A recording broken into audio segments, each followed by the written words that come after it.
All right, how about we kick it off? It's 12:02. We have our mentors here and some of our student participants. Keep an eye on the list here and let people in as they come in. Maybe students, keep yourself muted until it's your turn, and judges, maybe unmute yourself so that we can make sure we catch all of your comments. My name is Jamie DeRuyter. I'll be our facilitator for today. I teach entertainment design at Ringling College of Art and Design. I'm very happy to be here. Thankful for Nate and Jesse for coming up with this idea and hosting this entire process, and also to all of our other academic advisors like Christian and MK and Peter, who's not here with us yet today. We have 8 projects to review today. We're going to set aside about 10 minutes each. I have a timer. I'll try to keep us moving along. Students, I would say maybe hold your questions until the end of your feedback notes. We'll try to leave a few minutes for questions. If anybody feels like they want to go into a deeper discussion about any of the projects or aspects of the projects, let's have you folks maybe set up some follow-up meetings with some of the mentors if they're willing. So we'll try to keep the comments kind of high level and brief. And I suppose that's it. Mentors, would you like me to share screen and have the projects on screen while we're talking about them? Would that be a good idea? That'd be great.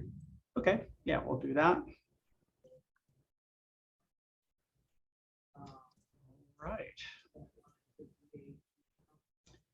So I have up here in my tabs the 8 projects we're going to review. We'll go from left to right so you can see the order so you know when you're coming up next.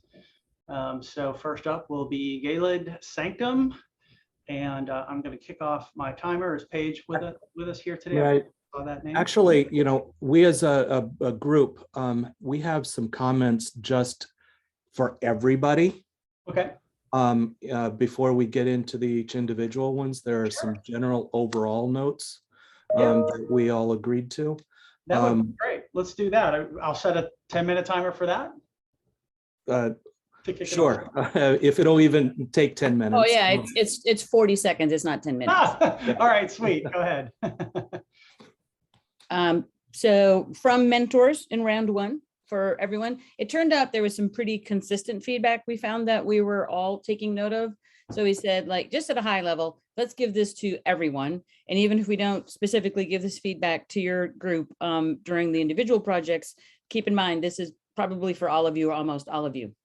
Number 1, do your research. You want your concepts to be credible, especially if you're working with established styles, cultures, myths, and storylines, etc. Let us know your strengths. If a reviewer knows you're a business major, illustration major, etc., these other skills we're looking to see shine, and we're less concerned about other gaps if it's not your area of expertise. And if we provide feedback that says, well, this business plan is confusing, and your response is, but we're not business majors, your response should be, that's great feedback for my next project, because we don't know where you were coming from. So if you use prepared assets or tools that generate something automatically, that's fine. You just need to be sure and credit those tools and assets so you're not being evaluated on content you are not responsible for. If you're an aspiring 3D modeler, for example, you would need to explain why you would have used existing assets, as the reviewer would like to be able to accurately evaluate your skill sets in that area. Proofread. For the love of God, proofread.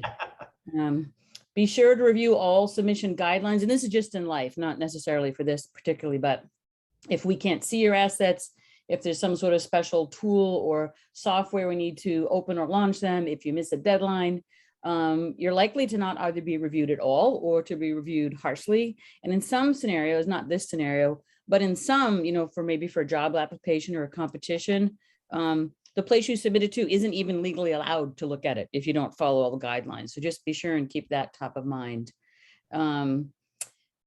Please feel free to follow up with us. As Jamie had said, this was a super fun thing to review. It was really exciting, especially to see student work from universities and programs that were or maybe less on our radar. Everyone who volunteered for this is interested in supporting, helping you get a nice foundation for success. So please do follow up individually on this particular project or anything you want. I mean, you've got the motherload of expertise at your availability here. So do take advantage of that. This concludes mentor group number 1's feedback for all y'all. Awesome. MK, always good at being clear and succinct. Thank you. All right. Who'd like to jump in first on Gelid Sanctum? I can go first, just to throw the ball out there and get it started rolling. So with this one, I think I candidly cheated a little bit with JRA. I brought in a couple senior project directors who I think combined between the three of us, we've got somewhere around 70 years of experience in the industry. So it did allow us to go through things in a little bit more detail. With this in particular project here, I think we felt that it was a very interesting concept. There was some good cohesion across several of the sketches in the space. The introduction and overall storyline we felt was very strong. It did identify very clearly a sense of place. The only note there is just to be mindful when you're jumping from first person to third person in your description. So in establishing the guest narrative, always be mindful about who the audience is and what tone you're deriving that information from. We thought that this was an interesting one as well because there was great thought put behind the opportunity for expansion. With a lot of these interpretive type experiences, the ability to have repeat audiences coming back, having those opportunities to expand the narrative, expand the treatment of the space is very important. But in very similar premises of that, taking note of in the planning, the operational requirements for the space in terms of bringing people in and how they're going to move about the space. And then when it comes to things like scale, is just when you're referencing an interpretive walkthrough interactive type project like this, is look at other benchmarks out there. The scale of the main room was fairly large in comparison to the throughput requirements of the space. So just look at other people and see how they've done it and then try and improve on that with your own work going forward. The last couple notes here regarding the environment, we thought it was good. It created a lot of intrigue. But then the next thing is going forward with that is to do more about the actual experience, those visceral moments, what is the interactivity with these interpretive elements on the wall? What techniques would be brought forward to elevate that for the guest in these areas to help bring those storyline treatments to life? But overall, really felt this was a interesting attraction, very compelling, and a great use of place. Thanks, Mark. I'll jump in, and just so all of you know, all of the reviewers, we all talked, and so some of the comments that Mark said, we all agree with, and we all commented on it. So we're going to try to not be redundant and say the same things or agree. We all got together and compared notes and talked and spent a good amount of time going through all of the projects together. So all of these notes are coming from basically all reviewers as well.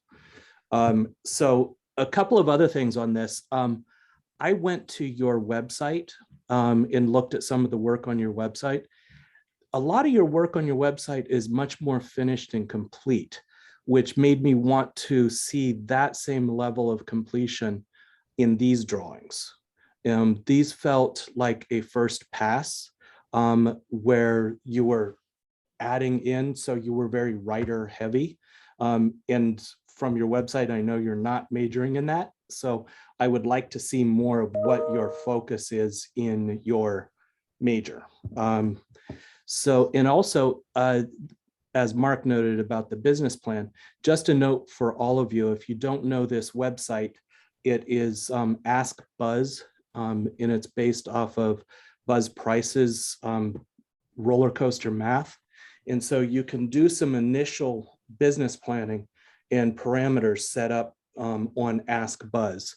And so on this one, like Mark noted, the scale is a bit off. You were mentioning in your writing about a big box store being able to go into that. You know, the largest big box stores are about 200,000 square feet, and you mentioned it needing, you know, on the Ask Buzz, based off of all of your stuff, you're going to need over 300,000 square feet. So make sure your business planning and operations are in alignment with what your aspirations are.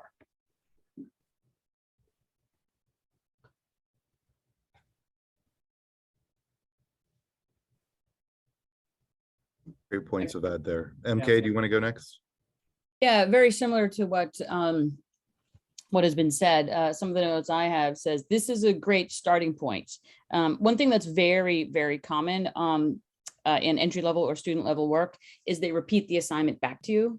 And they say, oh yeah, we're going to build this ice cavern interactive, yay. And we're all like, yay. But then there's no details.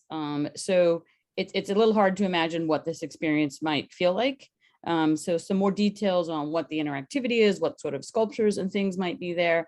This is sort of a nice outline or framework to then hang those details on. This might be the sort of thing you might give to some of your classmates and say, off you go, here's the brief, make it. But the top level idea is interesting, sort of an interactive ice cavern tour, a little bit of a nod to art and artifacts. But I just want to see more about it. Excellent. It looks like we lost Paige. Is Paige still here? Paige was here at the beginning of the meeting. I'm not seeing Paige in the list.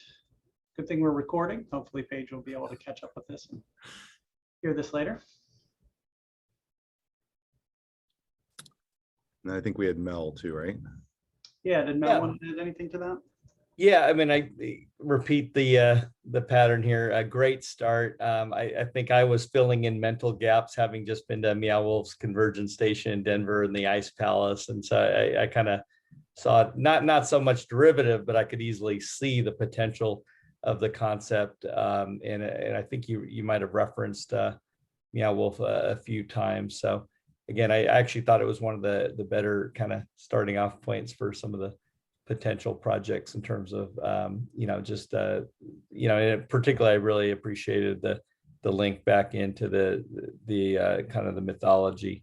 I think you mentioned I forgot Canadian or from the northern climes. I'd be curious to see that tie in specifically with the soil specific setting. If that was important to you, whether this was just a concept that could travel, or whether it would nest naturally into some cultural context that actually would have resonance with the mythology there. But like I said, great start to a journey. Excellent. Thanks, Mel. If I can, I'll jump in. Somebody had mentioned Paige's website with some other work, and I went there to see what we were talking about.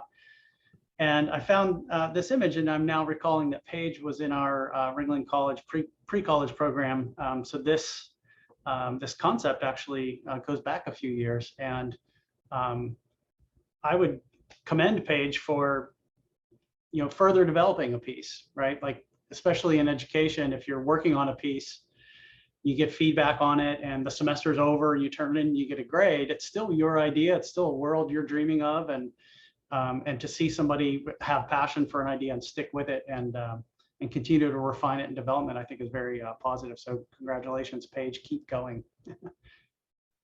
Absolutely. All right. If we feel like we're all good on this one, then we can hit the reset button on the timer, and let's move on to Wellerman, the ride.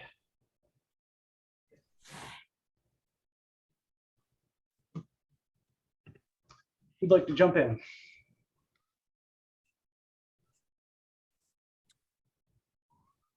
Do one of you guys want to start? MK or Scott, Mel? I'll kick it off, since I may have done a bajillion sea shanty assignments in the past year.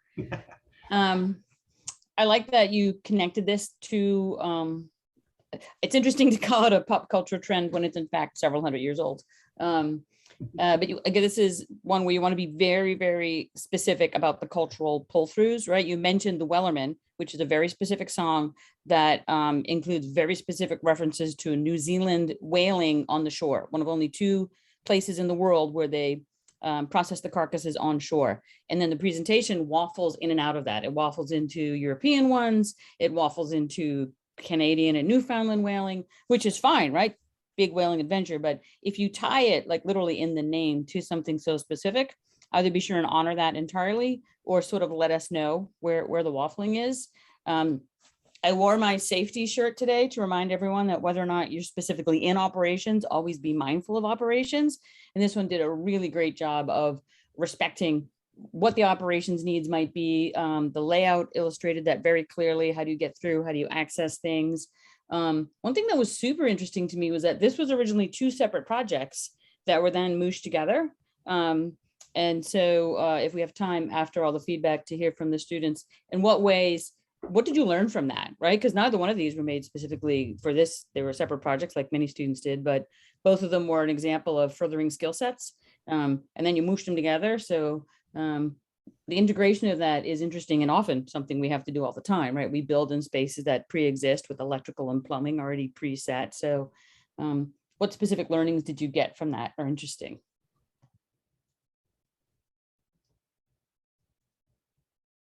One of the things that I really like the idea of taking a sea shanty, not a typical intellectual property. It's not really, it's common domain, but public domain, but the idea of doing it off of a song and taking the story points of a song and turning it into a physical environment that people experience.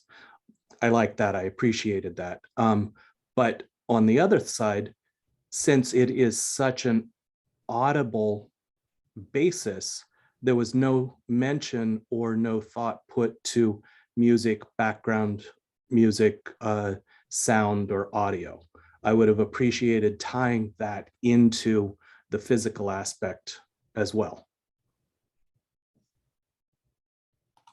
Kind of pivoting on that, the even just a mention of how the song could be incorporated and when I actually wasn't familiar with that particular song, and I was struck in terms of doing my own research and just hearing some really almost haunting and then like goofy version. I mean, there's just such a variety, and even the way that can be used and scored in different ways to kind of accentuate the emotional kind of journey. Mm-hmm.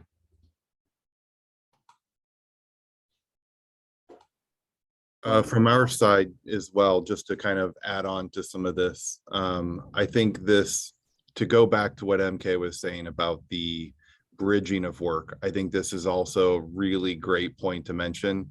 That is incredibly applicable to real life. We all borrow from old projects, old ideas, competitors, and examples of work that is out there. So I do commend the ability to do that with this work, but also the acknowledgement of being able to do that. I thought this was a really strong case of actual guest storyline development from the sense of place. It was very good how well you fleshed out this whole introduction from the exterior of the space, coming in through the queue area, the scene by scene development of the space. I think there was a lot of really good work setting up place. The next layer of that would then really be about the message that is being communicated in these. And that does extend, as the rest of the team has mentioned, to the audio. It could extend to a description of effects that is taking place within those scenes. What are the senses that we're trying to bring to life through the communication of these stories? I think also trying to get it to a point where not just following a storyline through music, but then finding those smaller threads that you can tie into these individual chapters. Can they each communicate something different? Are they telling not just a story, but communicating a message, which would also be a great opportunity with something tied to ecology here. From a planning perspective, I thought this was also pretty strong in the sense of scale seemed appropriate for the amount of content. Several scenes were developed, all falling in line with typical benchmarks that we would be classifying for ride type experiences. Definitely commend the fact that you went into and looked at ride type systems, which is very important for people like the panel of judges who worked on this grouping, because for us that does ground it in a level of reality that makes us automatically start connecting it and being able to source benchmarks for comparison there. But overall, really pleased with this in the sense that it did develop a cohesive idea. It was very cohesive in the sense of placemaking. I found the storyboard type treatments very charming and very storybook-like, which I thought was a very clean aesthetic. The only time that it was departed with, though, was the 3D model aspect of this, which I actually found to be a little bit of a distraction in comparison to the rest of the visual styles that were used here. I think getting a little bit more about the description of the experiences may have been a better use for developing this idea than just going straight into the 3D there. Excellent. All great feedback. If I can add to that, I very much agree with Mark on the charmingness of these drawings. Very appealing, and I would say kind of not something I see very often when it comes to this like early kind of development work. And it really kind of, like Mark said, it really sets the tone. It drew me in right away, and I would agree that the 3D is maybe a little distracting. I think that you could simplify this camera work for sure. This is a note that's probably going to go to everybody who did any kind of 3D camera work. I see a lot of single path, lots of different points of view. I would recommend just kind of calming all that down, maybe even take it into Premiere and edit it instead of trying to do it all in one camera. And also maybe when you get to start to do orthographic, views of things, maybe use digital tools for these. And I mean, this illustration of the boat is very charming and great, but I think if you're going to do orthographics with some kind of dimension lines or grid, use something more technical or digital. But like Mark said, I agree. It's all these illustrations really kind of, they hold a lot of weight. They can stand on their own. So very appealing work. Excellent. Also, just a reminder, this appears to have been done by one person. Excellent. Yeah. And that person is not here today. Is that correct? We want to make sure Martin Tangay. Yeah. make sure we give the students an opportunity to ask questions if they can. Okay. All right. Very good. Let's move on to the next project then. Let's talk about Genesis.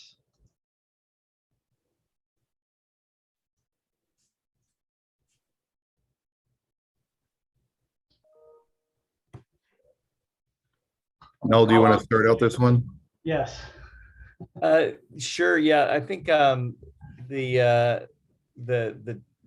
it's funny because I just got off the call. We were talking about gamification, trying to divide the project into kind of teams, and kind of, you almost sometimes are forced into false dichotomies of nature versus man-made. On this one, from a big idea perspective, I'd love to get a little bit more of a dialogue, because I kind of almost expected the Tomorrowland, ideal future thing to have this dirty underscore sinister, backstory. I just kind of was wondering if there was any consideration of that third alternative of technology facilitating kind of nature as opposed to technology versus nature.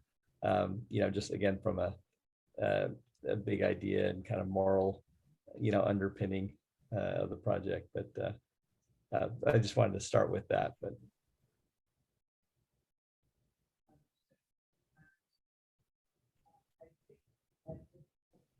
MK, could I prompt you with a question about this one? In the overall notes, you were making a comment about using existing assets. Was this a project that was maybe kind of prompting that overall note with lots and lots of reference imagery in here, and maybe it's not exactly clear like what of this is original and what is Yep.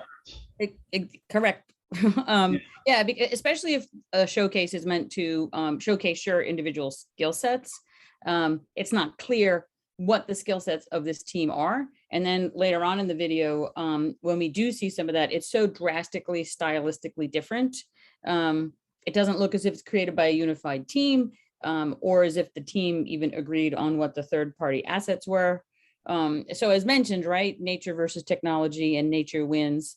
Great little tagline, nature fights back. That's a universal concept that'll play globally. But I need to understand very specifically what these students are thinking. And by grabbing artwork off of the internet, or maybe even have it AI generated, it's not clear what they're actually proposing, because so much stuff is from so many other places. Yeah, I would add to that, MK, in the sense of with image references, less is more. There are a host of very powerful images in this deck here that could evoke very different storylines than I think what is intended. So whenever using composition of photo references you are sourcing to help, is it bringing out the environment of the space? Is it something about the interactivity? Is it about the tone? Is it about this underlying storyline opportunity like Mel was hinting at? I think that we need to have the purpose and intent.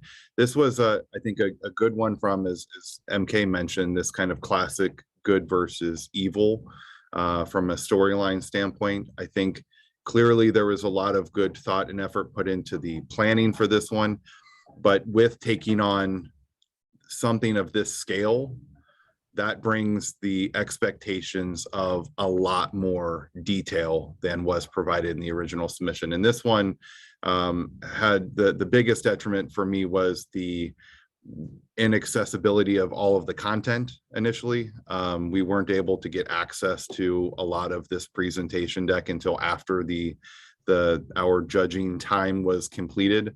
And the time that we had allocated to go through this, and then also to collect our feedback as a team. So unfortunately, a lot of the operational and sustainability stuff that ended up being in the final element of this was not there for the reviewing that had taken place. So I think that was a bit disappointing on our side. But overall, idea was very strong. Great foundation for a theme park land, maybe even a full theme park area. But a lot more when you go this big project ambition, is the expectation of story is really big, and fleshing that story out to how that story is lived in each of the attraction experiences. Because I think some of them, there was a lot more detail to what the activity is, but others it was, we're going to have this ride, but how that ride relates back to the overall impressions of the space, how it's contributing to the overall look and feel of what that guest is supposed to have the impression of, was where projects, as they get to this scale, start to really require a lot more detail than was provided. I could jump in on that. Sorry, go ahead. No, I was going to give us an assignment, maybe one thing that we can work on for next year's program is, this is a fairly non-traditional presentation, sort of this fireside chat intersprinkled with video and images. And on the one hand, that's charming. Like if I was on your campus or we're at a conference sitting around and we had this conversation, it would be very engaging, but it's not the most appropriate way to present something in this format. So maybe that's something we can take on, is to produce just some sort of best practices for a pitch presentation. And that's just a starting point, right? We're not going to cram you in a box. By all means, go outside the box. But there are certain expectations on the front end when you're presenting something to a possible client or funder or your art director or whatever. So this could have been way tightened up. I think when I saw the original pitch for Pandora at Animal Kingdom, it was like 10 minutes. That was a multi-bajillion-dollar project. So you can talk about the high points in a more succinct way. But it occurred to me, like, well, how would they know that, right? If you've never pitched to a company or Bob Iger, like, how would you know that? So that might be something for us to take on, to provide some best practices for everyone to have a look at before they put decks together. That's a great idea, MK. What I was going to add on to Mark's comments about the story is the overall story is incredibly complicated. And my note to myself was, it's very similar to Divergent or Avatar or any of those other giant cinematic storytelling methods, but those have multiple films to be able to convey it, so that your backstory could cover 3 films. You can't do that in a theme park setting. So even though the story is complicated, you need to simplify. And also for something of this magnitude, you need to consider your audience. What is the demographic? Because there's nothing in here for kids. So who is coming to this? So how is a family with an 8-year-old going to experience a dystopian situation? So that all needs to be considered a lot more. Excellent. Thank you, everyone. Any last thoughts on Genesis? Okay. Great. We're making great time, cruising right along. Let's move on to the skate square. I just want to ask off the front, have we, from the 2 students who worked on this here, I believe so. did you Yes. have I seen some of your work before in the past, maybe here somewhere else? We did Dreamland last year. So here's my feedback for you. Wow, the growth in this clearly represents that you listened to our feedback last year, as well as I hope loads of other people. And because it's interesting, because I'm looking, I'm like, oh, there's something big. I think I know these guys. So that was really, really rewarding for us. Like, why do we do this? It's not just to hear ourselves talk, right? It's so it's hopefully of value to you. And it's clear that there's a heck of a lot of growth in this work from last year to this year. So well done, you. Thank you. Yeah, thank you. I'll start on this one if you don't mind. Congratulations, guys. I thought this was $1 million idea. I love that you identified a real world challenge or a real world problem and used themed entertainment and design as a potential solution for it.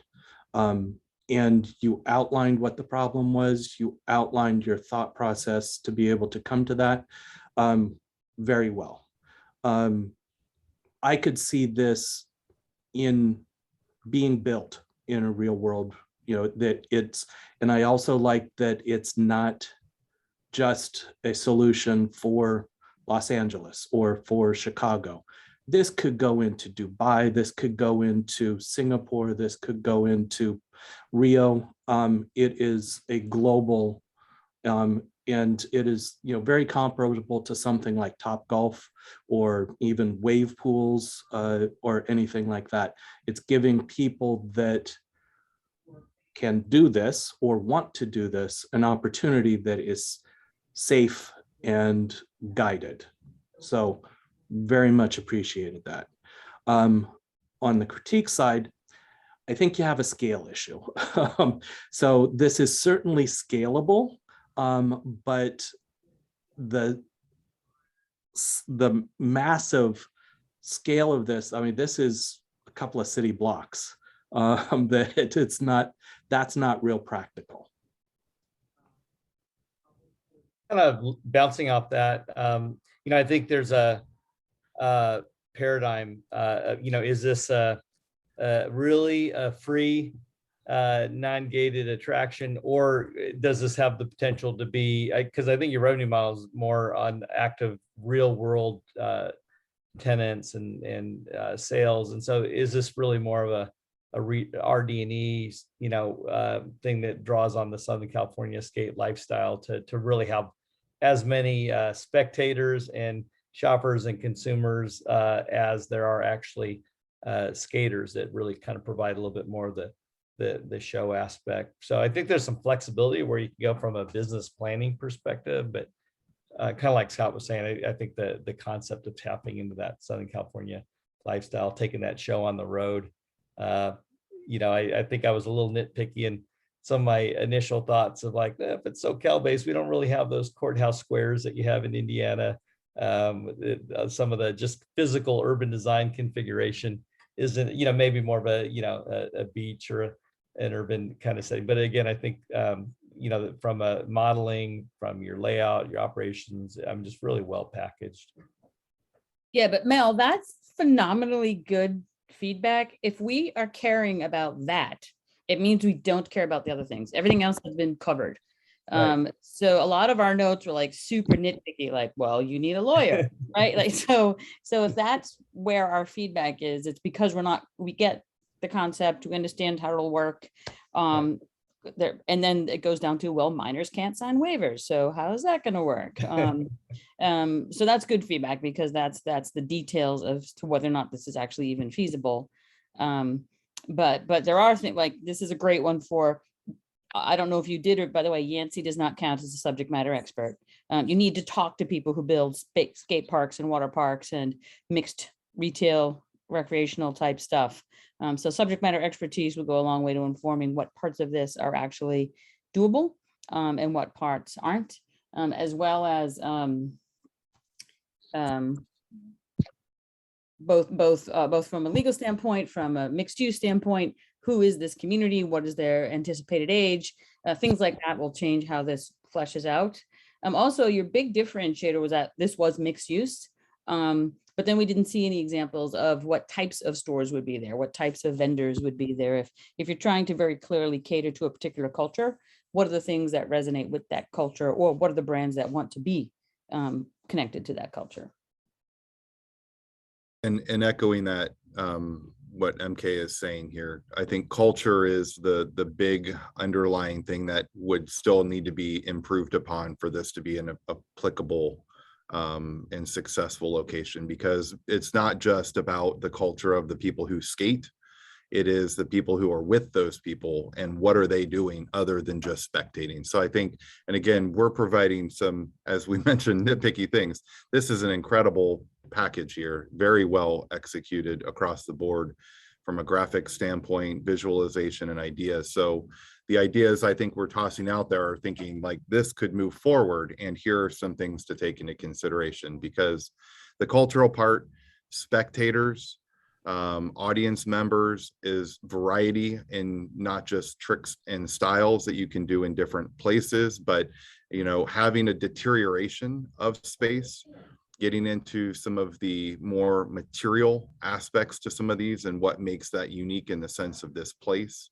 I think safety, as MK also addressed, could come into some play there, with a show component and things. I know you had venues for that, but getting into what the program capabilities could be that would complement this kind of an experience would be a great thing to get out there. And then the last thing was just talking about it from a material, but also from a sustainability standpoint, things that you can do. Do you need shade coverage in a lot of these areas for guests, since this is a lot of outdoor space? And if you're talking about spectators, when people are setting up their little GoPro cameras, or if you have those automated with like facial recognition to capture people's great get air moments, then I think you want to just think about what the rest of that environment is for the non-skaters in this type of an experience. Yeah, and to your credit, you did list, and Mark had mentioned this in our early conversations, there are viewing platforms and other places for groups in your party who aren't participating, but that's not inclusion. You over there high up on a balcony is very othering, and you want to make sure that that is an option for folks who are interested in sitting in the shade, having a beverage from one of your many partners. But you also want to make sure that there are experiences that every possible guest could participate in. And that's why you would, I don't know what that might be. That's why you would call subject matter experts on this. Yeah. And also, like, make sure your images match your words. You talk about safety, you talk about waivers, but I don't think there's if many folks in the illustrations that are wearing helmets. So make sure that your imagery reflects the words. I didn't know I was such a nervous Nelly. This one made me very nervous about broken bones, pot. It's the safety test. Yeah, exactly. I put this on, I become a whole other safety manager. I've personally incorporated skate parks in the project that have since been taken out, unfortunately, and I'm ashamed to admit that. But no, that's your first call goes to Mel, guys. Since we have the artists here, Mark and Alan, is that correct? Would you guys like to ask any questions of the mentors? I don't know if I have any questions, but I really appreciate the feedback. We had a lot of fun creating this, and I think everything that you've mentioned is very valuable. And I think as Alan and I were designing this, we were talking about it as if it was actually going to get built. And so we would refer to it in real time.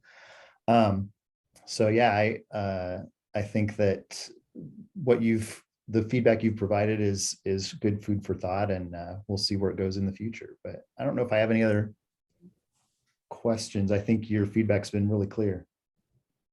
Yeah, we also need to say out loud that we're asking the two of you to deliver something that usually 200 people deliver. So, we get that. I did also want to add, I really appreciated kind of the origin story of the concept, with the individual skater teenager and incorporating him, into the logo design. I just thought that was just a nice human, touch to the whole equation. I mean, projects like that have a spark of inspiration of, the one little girl I met, on a Native American reservation, that it really has informed this $1 billion project. I mean, powerful stuff, those human connections. Great. Alan, we still have a couple minutes if you want to jump in. We're not hearing you. Goes off. Yeah, I just second everything Mark said, and I love the feedback. I really appreciate it. I think it was very valuable, and I think this is some stuff Mark and I will probably get together and incorporate some of these additional things into the package before we post it to our websites and stuff. So thank you very much. And one thing to look at as well, aside from the obvious lawyers and skate park and malls, I am as surprised as anyone that escape rooms have taken off as well as they have. It didn't seem like a sustainable business model. I didn't understand repeat visitation when the puzzles didn't change so much. So I sort of dug into it. Most escape rooms are in terrible parts of town in disused strip malls. So when somebody had mentioned, well, where in LA will we put this? It's too big. Think about land that's begging for something to happen. Right. And you're going to more likely it's low overhead. The city might be thrilled to have this move in. So there are opportunities. When you do escape rooms, just have a look around as to what it was when they built it. It might be better now, but that business model of go where nobody else wants to go has worked real well for them. Yeah, that's a great note, MK. I'm in a small city with 2 dead malls, with another small city right next to us that also has a gigantic dead mall. The dead malls are everywhere, and recently chatted with some industry folks who are trying to get together a group that that addresses that problem, that goes after those owners and says, hey, maybe we can come up with really fresh ideas to put on these properties. And this certainly seems like that would be low-hanging fruit for that. Down the street from our studio is a dead outlet mall in a town called Lake Elsinore. We just rebranded their tagline is Dream Extreme around extreme sports, and it'd be perfect. You can have half the mall. Please take it.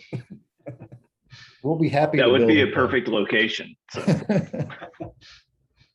So I'll throw out too that I'm aware of a couple of projects that I've used skate park design for overflow retention and stormwater management, and they've used it as kind of an art form that has multiple uses. And then here in Florida, we have quite a few skate parks that have been built underneath overpasses and kind of the dead zone in between the highways. Yeah, that is very true. Or look at what, the skate park on the along the Thames in London.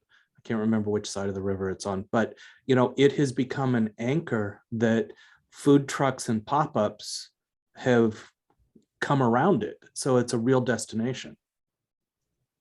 Excellent. Well, we'll wrap this one up. If I could maybe just leave you with a parting comment, touching on what MK said at the very top of this session about how well done this is and how professional it seems. If I'm correct, Mark and Alan, you folks are in a kind of a career shift, coming to themed entertainment as like a second career.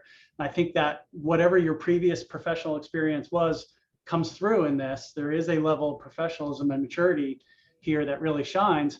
And I just want to throw out a note of like, congratulations for being brave enough to like make a career shift and come over to the dark side and join themed entertainment. So welcome to the industry, and keep going. Thank you. Really appreciate that. Yeah, thank you so much. Awesome. All right, let's shift our attention over to Komodo Expedition.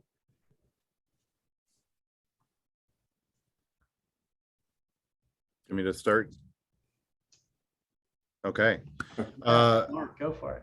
Yeah, so I think this was a very interesting and novel concept that was created, and a really solid approach to an attraction experience. The storytelling here was very good in the sense of setting up the experience. I think just in terms of notes here would be, taking that experience that you've put into the setup and then taking that into the buckets of how that storyline is actually communicated through the experience. So is that done in a big pre-show, or is it done via an audible on the ride system? But where is that being communicated to the guests in the space? We felt that the planning and everything here was appropriate. There was a good amount of attention to trying to bring in this big technology into this kind of more found location that has been developed over time. The only thing we struggled with from a technology standpoint here was the competitive play part of this. If the only mechanism for control is a single button, how are you incurring variability in the outcome of what they're shooting with the AR lens in these? So just more thought needs to go into how that technology is brought to life to communicate and the variability of the experience. Really good sense of place. Illustrations here were very top notch and did a good job of combining material selections and environments to help situate the place. And we see a lot of opportunities for not just having this as the singular ride experience area, but that this could be expanded out into walkthrough type attractions and more informational and museum type settings as well, to broaden the horizons of what this attraction and storyline can be. Thanks, Mark. To add to Mark's comments, I really appreciated the graphic look and feel of this. I thought that it was very evocative of what you're trying to do, right down to the posters and things like that. It all ties in. One thing I would love to see more of is some of the physical planning, like where is the track layout? What is the scene breakdown? What is the differentiation between, and what also happens along the ride path? You've got a great setup. You've got some really wonderful thinking in the technology and how you're going to do this. Now I just want to see, what is it you do? Yeah, one thing I really appreciated in this one is that Komodo dragons are real. They exist in a place on the planet. This was very clearly a fantastical approach to it. So it wasn't any disrespect to Komodo dragons. It was an opportunity to sort of imagine what a different type might look like. And that was very clear, and I appreciated that. There are all kinds of opportunities, I think, to sneak in conservation messages. One interesting project we worked on at Disney World was Animal Kingdom asked every other park, could you sneak 5 conservation messages somewhere? And so I was at Epcot at the time, and that was super easy, right? Like egrets sleep every night right next to the China Pavilion where they had some egrets. So just like a little bit like 5. Yep, sure, we can submit 5. So I think may not be the primary goal of this, but there's opportunities to sneak that in here. The explanation of the technology was really interesting and totally doable. And I know because I just saw a great presentation from the Mario Kart team in Japan. So was this something that was based off of technology that you were aware of? And if so, you need to credit that, because then that makes the presentation look very feasible. But also you can talk about what extensions to an existing foundational technology. And if it wasn't based off of that, have a look. So the Themed Entertainment Association Awards, the THEAs, which happened in April, all those presentations were videotaped, and there was a remarkable presentation by the creative team on that as to exactly how the AR photography worked and how the little visor thing worked. So I think it's quite doable. And also, as mentioned, I wasn't sure to what end we were doing these things. Like I was rewarded for good pictures or bad pictures, but why was that? Why did I want to do that? What was the reward? Is there any incentive for repeat visitor? Sort of normal. experience type details.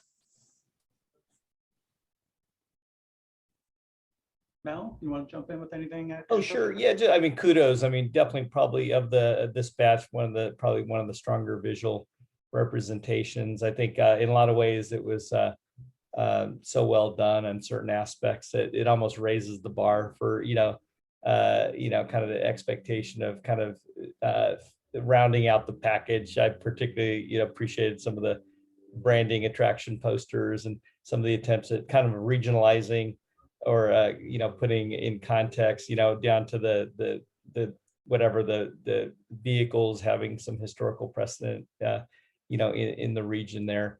I kind of was, again, part of that raised expectation, in terms of seeing some of the show writing, kind of inference or reference things that weren't quite fleshed out or not really fully understanding the conflict drama, tension, some of the more of the details of the actual trap. But again, I feel like it's being pretty nitpicky. I mean, overall, just, great effort. Excellent. We have plenty of time if the students would like to ask any questions. Yeah, so I don't think I have any questions right now, but thank you very much for your guys' feedback. It's very valuable. And yeah, I agree with like we agree with the physical planning, like needs to be more shown. Like when we were like making this and we were almost finishing it, like we kind of ran out of time, so like yeah, we missed that part. But yeah, we thought about making like the right layout and the queue layout, but we thought about it like a bit too late into the process because we were like busy setting up like the technology and like the idea of the ride. But yeah, this was a very fun project to work on, and I appreciate your guys' feedback. And yeah, and I agree with like the feedback you guys gave like about the conservation messages. And in fact, like one of like the goals of this attraction was like to educate like guests about like these Komodo dragons, but in like a fun way by like adding like this fictional species, like what you see on the website there. And yeah, just to like make like learning fun, by like taking pictures.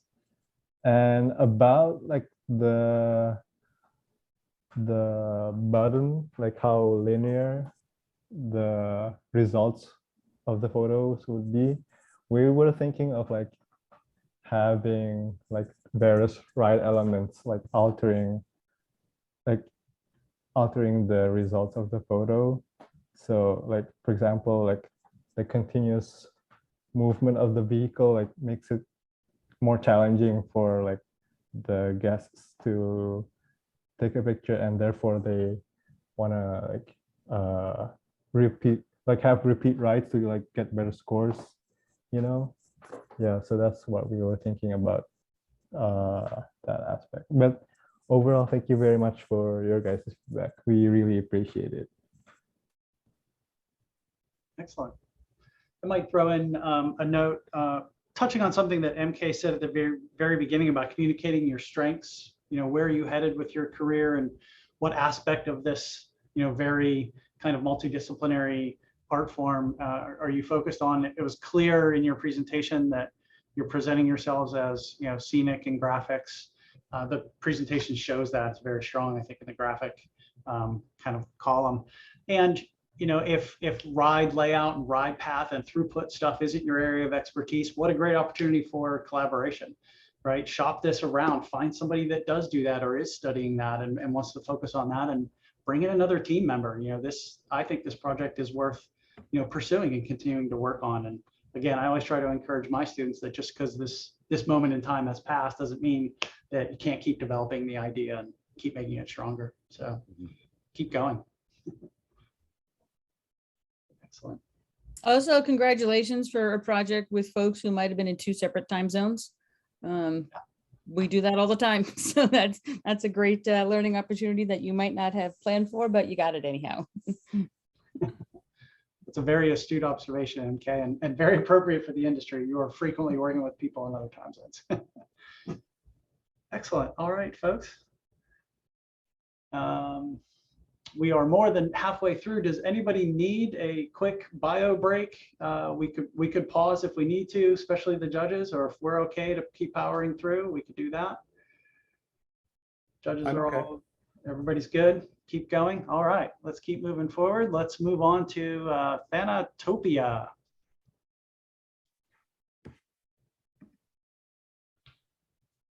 Pick on somebody to go first. MK's first. This was bananas in all the best possible ways. It was clear that this was a theme that was of interest to the team. And so that always shows through. You didn't just like pick something out of a hat. It's a very good use of technology throughout the story. And you've landed on a very timely trend, like haunts and seances and ghosts and stuff are timeless. But right now, at this particular moment in time, Halloween's, haunted houses, classes on how to build haunted houses and groups is at an all-time high. This is a $1 billion industry right now. And the idea that a park of this theme could succeed operating year round is totally true. Absolutely. And there's not much, if anything else like this out there. I do appreciate that you creeped me out. The seemingly live chat when I went to your website. Yep. That was creepy. You teased me a bit. And that there's a lot, it was a treasure hunt, right? I had a video and I had some still images submitted, and then I had to go through this website, but then parts of it, the website weren't finished yet. So it felt like I had to work very hard to get all of the pieces and parts. And there was times when I was like a little nervous, like, did I see it all? Is there more? So just maybe a more cohesive presentation format so that it was clear, because there was the showcase website, there was content, then you sent me to your own website where there was content, and then there was uploaded documents and the like. You flashed a non-clickable link in the video. Ain't nobody got time to write that down. Make sure if it's important that I see a link, it is a link that I can click, especially since the other ones were. So again, this was a really great framework to hang lots of stuff on. There wasn't a lot of details on what the attractions were specifically, live entertainment, the dining. You spent a lot of time on that, and I thought that was interesting. That I don't know how important that was to you. Is that really the most important thing to have spent that much time on?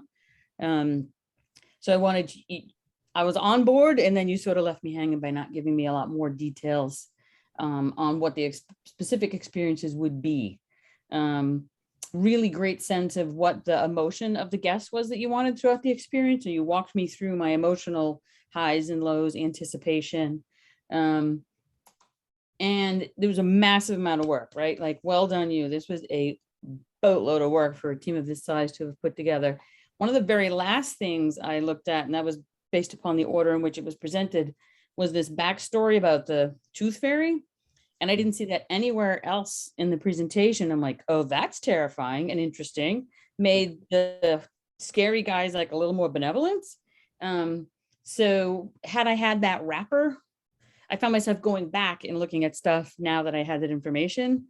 So again, something that seemed like it should have been important, I didn't see enough of, and something like the dining, which may or may not have been the most important, I saw a lot of. So a lot of this feedback is just on how it was packaged. Super solid idea, super timely. It's very clear that this is something that you're interested in. Props to you all brought it, right? Like the guy who wore contact lenses, like you committed to this pitch. So yeah, I will never go here, by the way, ever. But I look forward to everyone else telling me about the time they had here. Yeah, this project made me smile at several points, for the clever thinking, for the surprise, and there was just a really clear thinking and a lot of thinking behind a lot of this. The writing style really enhanced the journey, that it was in character. It wasn't just describing what it is, that the writing style actually was a part of the presentation. I really appreciated that. I would love to see some more practical planning, sizing, budgeting, operations at all, you know, and everything else. And like Jamie said, if that's not part of your team, you know, find that, because the ideas were solid enough that they would then benefit from some of that expansion from the operations and practical. Yeah, I would really just want to jump on that, because again, the concept of this being the genesis of a attraction, and really I'm excited about, I think where you're going, which is really a new typology of a different type of themed attraction. Again, moving beyond the seasonal walkthrough haunt concept and really creating an overall destination. I like somewhat of a balanced idea of just having a handful of things that feel more like multimedia attractions, rides, but really just kind of questioning, you know, how does that all fit under in terms of business planning, feasibility, modeling, you know, from a CapEx, design day, sizing, because I kind of want it to happen.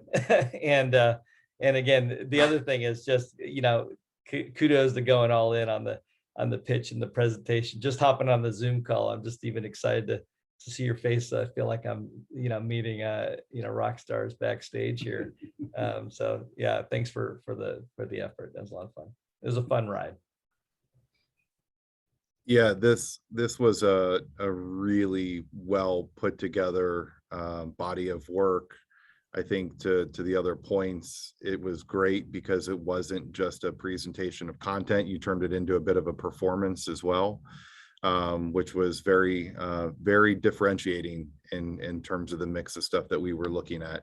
Again, similar to MK, I mean, it's tough to do scare content from a single attraction standpoint, but you know, usually these are a seasonal approach. The fact that you sought out and differentiated a series of attractions in a way that this could be a standalone, we felt, look, I mean, this is achievable in a high tourist market area to be able to do this as a permanent one-stop experience. So I was really impressed with the amount of thoughtfulness that went into this.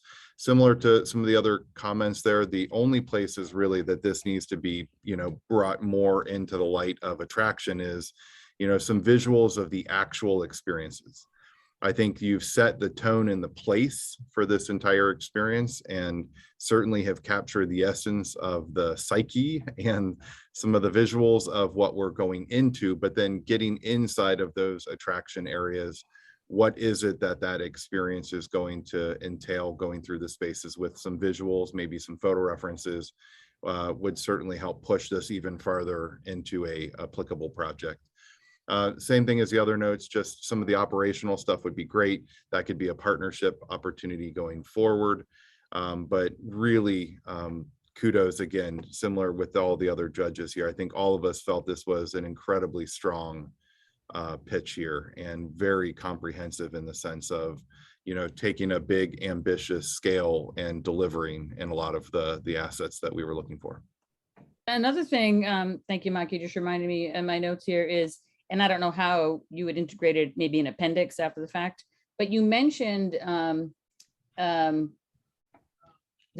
specifically we're going to experience the joy and fear, and you claimed expertise in designing with fear in mind, but I didn't see any of that in here. This is a pretty well understood science. There's pretty good research on why humans want to scare themselves in the first place, and what are scary globally and as well as in regional markets. So if I had a sense that your attractions and shows and food and stuff was based upon actual subject matter expertise in that area, it would be super, super feasible.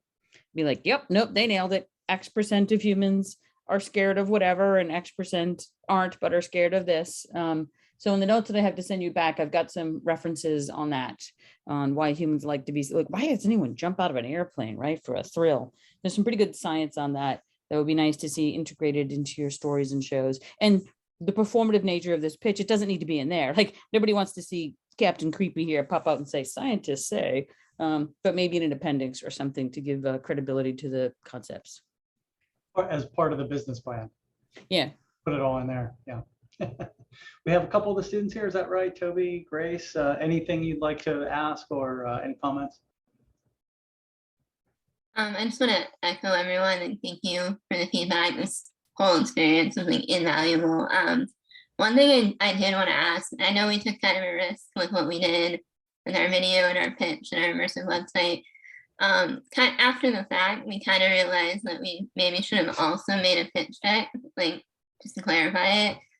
Is that something that you likely would have wanted to see from us? Yes, because if you were to take this into the real world, an investor is going to want to see a pitch deck and know that the volume of information and everything is there. It's like MK, mentioned that, the pitch for Pandora was 10 minutes. And there was tons of information backing it up. And the people knew the answers to all the potential questions, but they distilled it down into 10 minutes. I would also say, and this was a note, I know we talked about MK for the overall was, if there is, when you've got as many assets as you guys have created, which was all very spectacular, and I know some of it was still in progress, is give us a menu that says, here are the things that tell our story. And then from, student showcase going forward is providing a singular folder with all assets in it, just so that we know as judges when we're going through here, hunting and pecking and as an experience is great, but when you're trying to make sure that you've got the full picture from a evaluation standpoint, it's nice to know that we haven't missed something important. And just at a high level bit of feedback for everyone else, a performative type of presentation is very dicey. If you nail it, you nail it. And this one did. And I think in big part because this was a topic or a theme that either the students are interested in or their classmates convinced them it was interesting. There is nothing more cringy than a student putting on a fake accent, wearing a weird costume, thinking they have to do a little dance. Like, if you're not a dancer, please do not dance. But this was, they all worked, they went all in. Maybe show it to people who will give you real world feedback on whether or not it's awkward and weird or whether it actually nails what you're trying to communicate, because more often than not, they do not nail it. This one did.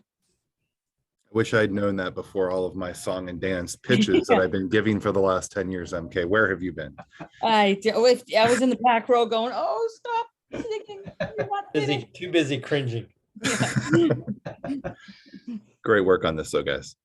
Thank you. I do want to say that our group came from a background of storytellers and special effects makeup artists. So this was definitely a theme that we were very interested in and we did enjoy quite a lot. And then as far as the presentation goes, I think we got wrapped up in the aspect of the website being an experience all on its own. And you mentioned that it was a seeming live chat. It actually was live chat. I was on the website and I got notifications when people were on there and I was actually typing to you. So I tried to do that with a bunch of people, but I missed a few here and there. But yeah, we tried to make it as scary as a website could be to get that feeling of that fear that you would then have in the world that we created. I'm sorry I didn't answer you. I had a super sassy answer typed up, but I didn't hit go because I'm like, oh, that's just a robot. Because by the way, it's 3 a.m. his time that he was answering me. Yep. But yeah, no, I'll go on the site again and we can have some more chats where you creep the hell out of me. Excellent. Thank you, everybody. We're out of time on this one. Very well done. I'll throw in 2 very quick notes. Again, lots of dead malls out there. Seems like you have enough content here to do an entire mall. And one of the comments that was thrown out was it would be nice to maybe see some of these attractions themselves.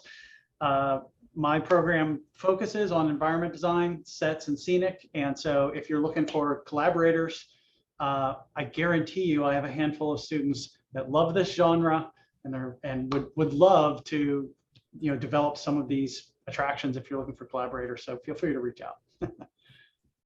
Excellent. All right, folks, we're going to move on and have some noodles. Is anybody here hungry? We're rolling right through lunch. Let's have a snack on some Genzoya Noodles. I'll pick on somebody. Mel's going first this time. Here we go.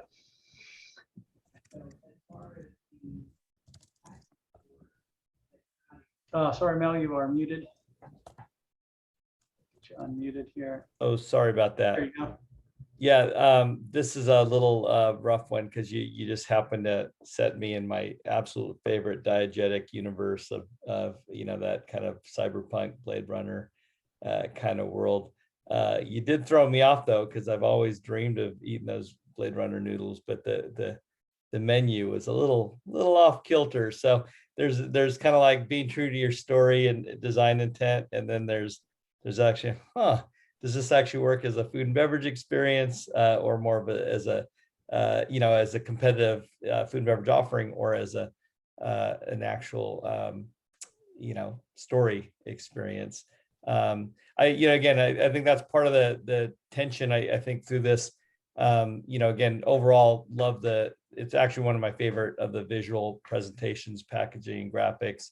But in terms of some of those kind of contrasting paradigms, of, again, fast food, throughput, get them in, get them out, but then having, trying to build in these kind of interactive kind of points that would, do the exact opposite in terms of causing you to do more than just, kill time while you're waiting for, again, fast food to come out, or so it's just kind of really interesting, some of the overlays of the contrasting paradigms. But again, I'm excited to see where this could go. So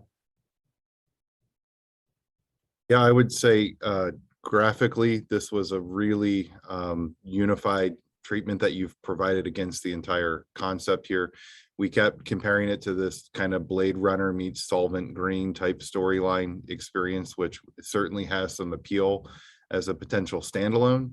The placemaking was definitely very believable.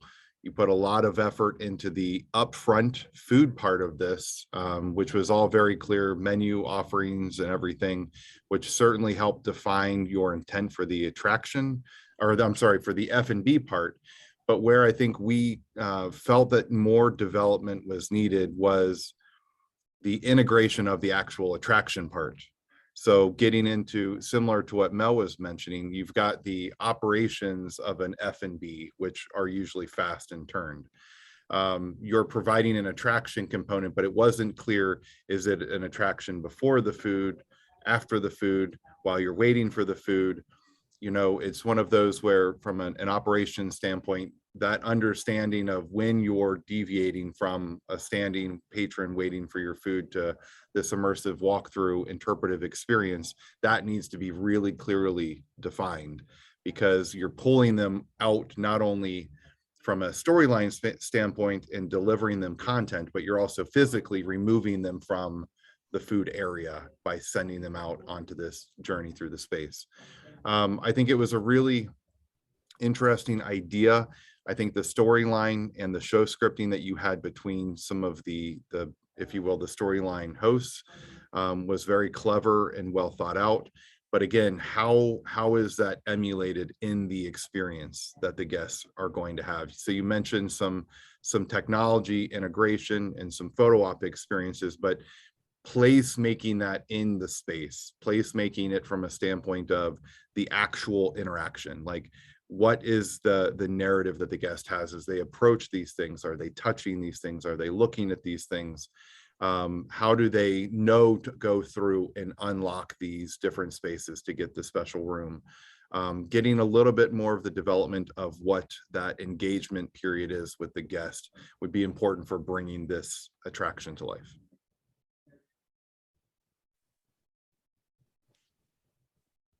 You're on mute, Scott.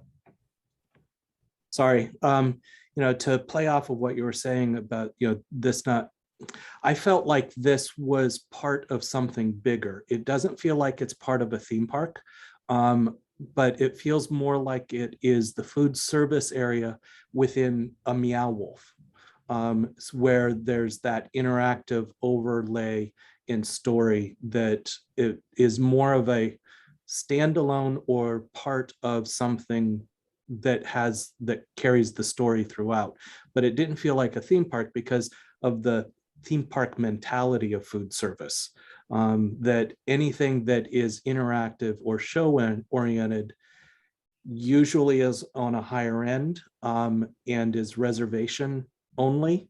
And that the purpose of the fast food or the QSR stuff is pump as many people through so that they can get back into the attractions. And that's fine if that's what this is. We just didn't know. So you need to tell us this is going to be at a mini golf course or something. We say, yep, got it, totally appropriate, fits in that environment. But without those details, we're looking at it through our own individual lenses. And so that's the feedback that we'll have. And then also to play off of what Mel was saying about the genre and the style. It's fine, Blade Runner and all of that, but at this point it is all a little cliche.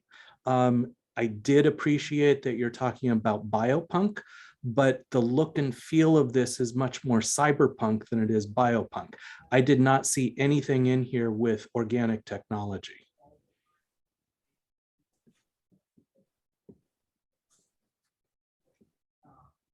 The students, I think, are with us here today. Did anybody want to jump in with a question or a comment? I don't have any questions at this point in time. Excuse the background noise. I'm out and about currently, but no, thank you for the feedback. Lars, I don't know if you have anything to add or ask, but thank you very much. We appreciate it.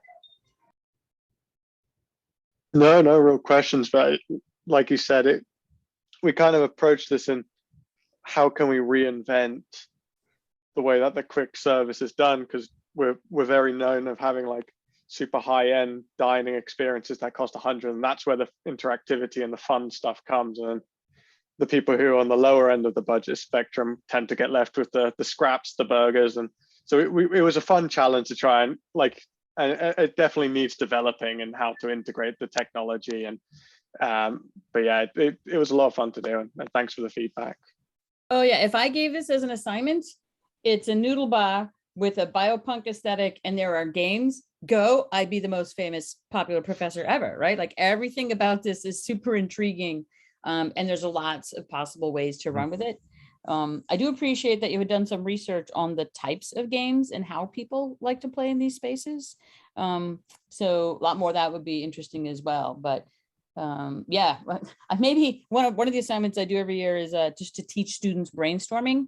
I give them something just like I make it up out of the air, right? Because the activity is learn how to brainstorm. I'm going to give this to them this fall and let you know what they come up with. Interested to hear what they come up with. So yeah. I also just would like to really point out that I know you guys congratulated the design. Lars did an amazing job on that. I'm so grateful that I worked with him. So just to really big him up on that. Yeah, I would say again, the composition of this as a presentation deck is very professional.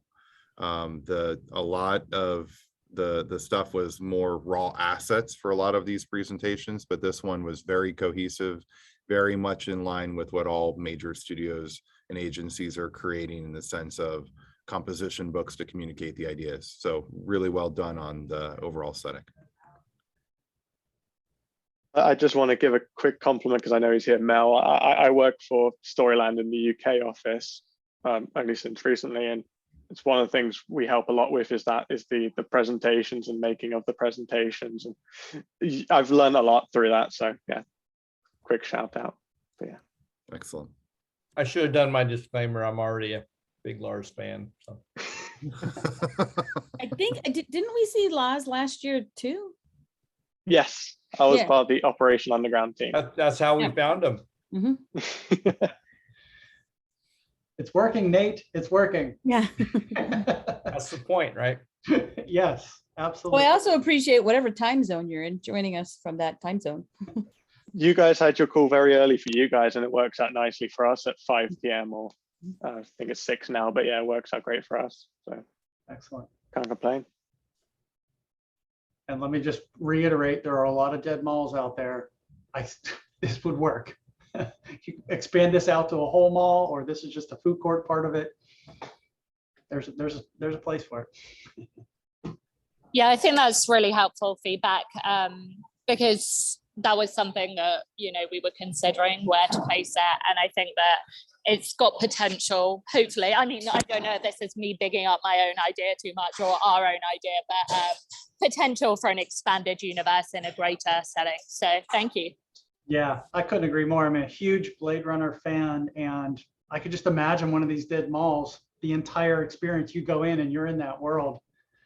Yes, merchandise, attractions, food, the whole thing. I'd be there. And I immediately went to San Francisco, where Baymax lives.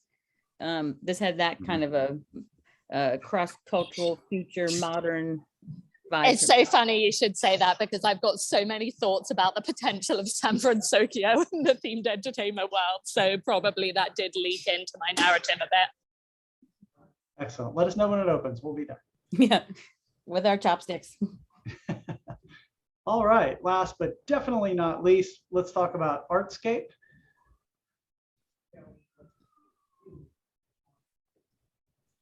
And picking on people to go first. Let's go, Scott.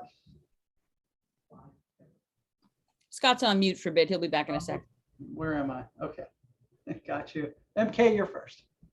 So this was an interesting, I didn't know what it was. And I went through it multiple times. I'm like, oh, it's a that. No, it's a that. Sometimes you need to just say right off the bat, it's a water park, it's a museum, it's a mixed media skate retail park. So then your reviewers have some context. And also going back to some of the earlier feedback, this is a very non-traditional presentation type. And when you have folks, whether it's a creative team or a technical team or a finance team, reviewing work, there are some expectations as to what that might look like. And it wasn't this. This is a very odd there was big sections of black where there was nothing being shown on the screen. So anything to tighten that up and just hit us right over the head immediately with, this is a blank and it's gonna do blank, and here's the sort of blank that you do. Also, one of the top notes that we had is, what are the skill sets that you are most interested in showcasing to us? And then we will look at it through that lens, and so we can provide feedback directly along those lines. And then the other things that you don't have a team member to cover or is not necessarily your bailiwick, we'd be less concerned with that. And this is the sort of thing that you would for sure put in front of somebody else and say, all right, random roommate who's never seen this, tell me back what you think I'm telling you, because you all know it. It's all up in your heads. But you want to make sure that that is very closely tied to what your viewers are experiencing. And one of the things that was interesting was, having gone through this, I'm sure that you're different students now than you were when you started. So I'd like to hear a little bit about lessons learned along the process here, as you had the original idea, how you put it together, what sort of things you might have thrown away and why. Where might something like this be located? It's an interesting high-level pitch. I think that there are municipalities all over the world who come into a room and think about, this is a topic that we could do something with. So some more details on that would be of value. And also, is there any takeaways? Make me aware, make me care, give me a call to action is my mantra. That's what my next t-shirt's going to say. This is an opportunity for me to have an experience, to learn some things, and to take either a physical thing or a skill set away with me. So I'd like to see you talk about that as well in any expansion. Yeah, I would also, just to kind of continue with some of that train of thought there. I mean, this sets up a very similar, very comprehensive good versus evil, the storyline. The difficulty was there were a lot of big ideas that were started that just didn't seem to quite gel together. So you've got character development between Vandal and the Dragonfly. You've got this dichotomy between the Renaissance and modern space, free roam, interactive art space versus museum gallery, but how those things are tied together and the role that those characters have in the experience that the guests have never quite landed in the pitch deck. I think one of the other challenges, I think there was some really great thought, very unique to do the video kind of talk through podcast element to these things. But the challenge there is needing to have those focused in a way where you're delivering unique content special to one part of the project across each 3 episodes instead of they all kind of tied together with the same kind of language and description across each one of those chapters. So for us, a lot of this was about making the narrative explicit to the experience. I think there was a lot of like keeping it mile high. Here's some really cool ideas that we're motivated by. We love the subject of art and inspiring creativity, but then bringing that down to the next level where you're communicating the sense of place with the interaction, with what the takeaway is, as MK was mentioning. It just never really, those 3 lines never really connected in this. But I think with development, there's a lot here on the place. I think it's a unique setting. I think the ability to find a way to bring people into art spaces is a really great one. I think a lot of that would need facilitation from a standpoint of if you walk in and you don't know how to use a Cintiq, like how would you know? So creating an introduction that fosters some of that information that either brings the story into these experience areas, and then what does that relate to on the outsides would be big next steps there, which would push this much further. I was really lured in at the front porch, you know, with the concept of color being this powerful metaphor for just creativity and you know, that transition from black and white to color. I just kind of felt like I got lost in a rabbit hole with some of the character development and unique, you know, specific settings. And I was kind of really distracted, frankly, by the kind of, if art and creativity is the theme, some of the rough graphics and drawings, and again, not knowing the background, almost was such a kind of dissonance that I kind of got lost in the underworld of that rabbit hole at some point. There's such great opportunities with this one for art history and art related symbolism.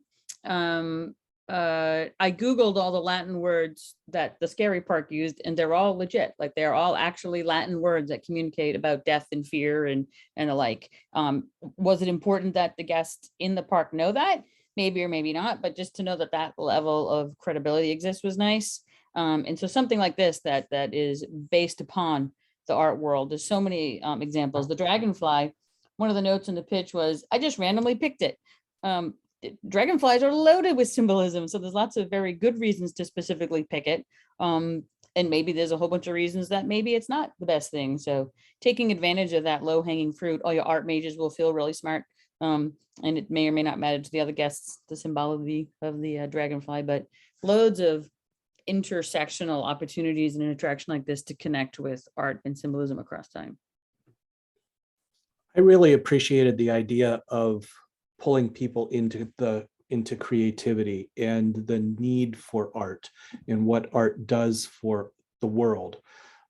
But in the attraction itself, I didn't know what the guests do. So I started filling in and brainstorming on my own and thinking, oh, well, this could go into a museum and it's, you know, you could change, instead of the Renaissance, focus on what that museum's collection is and adapt the story to be able to do that.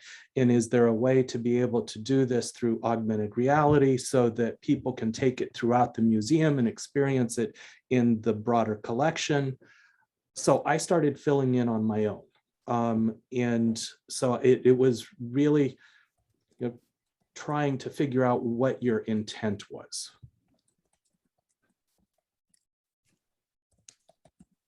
Yeah, and we're in a unique situation right this minute in that there's two intents. One is a showcase of your work for professionals to give feedback, and then the other is what was the assignment?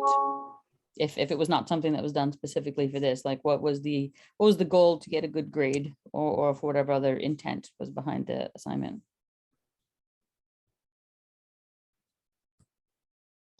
Excellent feedback. Thank you, guys. Okay, I think, are any of these students here? I was trying to match the names with the participant list. I didn't see anybody here. Okay, all right. Well, that brings us to the end of this this overall feedback session here. We want to thank again the mentors for all the time, especially front loading all of that coordination and coordinating all your comments together to bring a unified set of feedback. That's really helpful. Thank you so much. Nate or Jesse, anything you'd like to add? Any closing thoughts here before we roll? Jesse, do you want to give them an update on the scoring? I know that we had promised a results, but they are still coming in. You want to talk about that? Sure. So we have all the judges, reviewers, scorecards and comments back except for 2. They got underwater on a couple projects and they asked for extension. So we've given them to the 5th. So over the weekend, I hope to get both those cards, and on the 6th, I hope to have more stuff posted on Theme Attraction. And I'm preparing individual comments, scorecards that are a collection of everybody's thoughts and scores for each of the projects. So I will send those to Nate shortly thereafter, and then we'll post something on the website, and then we'll also send out an email coming from Nate. By the way, that's also a common theme in our industry, being underwater on many projects at one time. Yeah, Jason sent me an email and apologized, and I said, well, you're not the first person to ever miss a deadline, and you certainly won't be the last. Am I the only one who's like, oh, thank God it's a holiday weekend, I can get so much work done? Exactly. Sadly. And just another reminder, and tell your friends, every single person on this call is open and available to you. Ask a question now, ask a question in a year. It can be related to this or not related to this, but there's a pretty deep well of expertise available to you here. So take advantage of that. Absolutely. And I think that holds true for all of the academic advisors that are involved in this process. Myself, Peter, Christian, MK is both a mentor and an academic advisor. We're also open, and we're also open and collaborative, right? This something that's been very refreshing and interesting about seeing so many schools finally getting into this industry is that for us in academia, we are all taking a collaborative approach as opposed to any kind of competitive approach to this. So we would like to see all of our schools, all of our programs, all of our students working together. So if you feel like there's a program out there that has an area of expertise that's not yours and you want to find students in those areas to collaborate with, reach out to us. We'd certainly facilitate getting you guys together and seeing more students work together. I think it'd be great. Excellent. I think that resonates with the industry as a whole as well. Absolutely. I mean, candidly, our organization partners with and collaborates with agencies all around the world. It is not atypical to reach out and find people that are specialists in different facets of our industry. It's almost a requirement because nobody can be an expert at every part of what we do for our different projects. So love the collaboration you guys are doing. I know Nathan and Jesse and team, I think it'd be great to just have some kind of follow-up notes to help sessions for moving forward going. I know MK and I had a little bit of a rift about that at the end of the judges call that we did internally, but it'd be great to just be able to provide some feedback going forward, because I thought this was a really great experience, some great work that was produced by the students here, and really appreciate being a part of it. Yeah, I've added a column, tab to our Google Doc called Notes for Nate. It's not very long. Actually, it's very short. Yeah, and again, kudos to all the students, all the time and effort, heavy lifting. But again, I hope you understand, if we were to tally up the billable hour, the actual invoice that would be generated from the hours put in terms of reviewing, putting this thing together, whatever. I hope that you understand, it is, I just mean that as a gift to you. There's some monetary value there because we believe in you. We believe in the need for lowering the drawbridge, building those networks and inroads. And again, it's about connections, relationships, and we wouldn't be doing this if we just didn't believe it was not a nice to have, but a need to have. So really appreciate you guys.